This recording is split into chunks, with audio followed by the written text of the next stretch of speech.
Le passage travaillé aujourd'hui dans l'épître de Pierre nous dit au verset 18 et 19 du chapitre 3, le Christ lui aussi a souffert pour les péchés une seule fois, lui le juste pour les injustes, afin de vous introduire devant Dieu. Il a été mis à mort dans la chair, mais vivifié dans l'esprit. C'est dans ce même esprit qu'il est parti proclamer son message aux esprits qui étaient en captivité.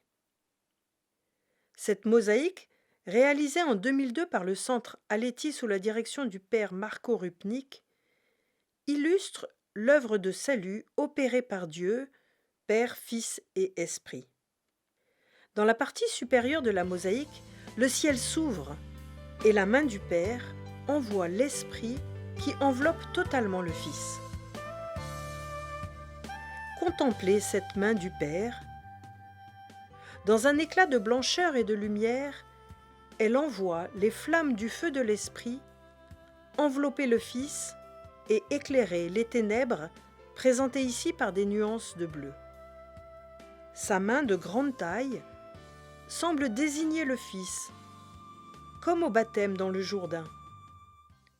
Celui-ci est mon Fils bien-aimé, écoutez-le.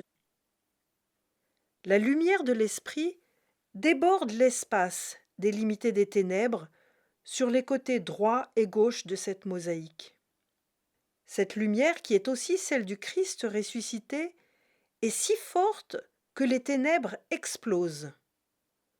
On voit les morceaux de couleur bleue dispersés. Par contre, l'œil du poisson reste figé, vide, globuleux.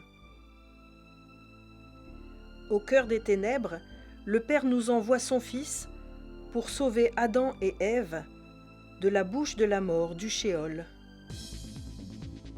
Et par eux, c'est toute l'humanité que le Christ vient sauver. C'est le Christ mort et ressuscité qui est présenté sur cette mosaïque. Dans le credo, nous proclamons notre foi en Jésus qui a été crucifié, est mort et descendu aux enfers. Nous voyons là Jésus rejoindre, chercher les morts dans le Sheol. Dans la bouche de la mort, nous voyons qu'il a mis sa croix pour que cette bouche de la mort ne puisse plus engloutir, manger les hommes. Nous voyons ainsi la mort vaincue. Et Jésus libère Adam et Ève. Sous les pieds de Jésus, des dalles grises sont brisées. Ce sont les portes de la mort, les portes de nos enfermements, qui sont brisées et qui laissent apparaître les fleurs du jardin. Jésus tient Ève avec sa main, il la presse sur son cœur. Ève est ainsi tirée des ténèbres et déjà son pied touche les fleurs du jardin. Jésus étend la main gauche vers Adam, il l'attrape par le poignet, Adam le maintient fermement, comme pour raviver son pouls, comme pour lui redonner un rythme cardiaque, une nouvelle vie.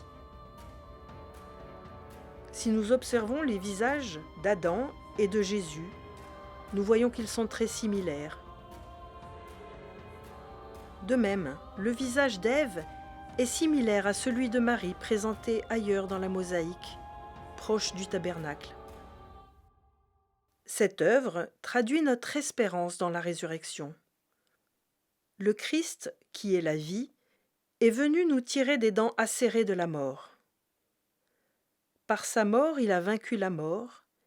Il peut nous faire entrer dans la vie en présence du Dieu vivant, qui est la vie en plénitude.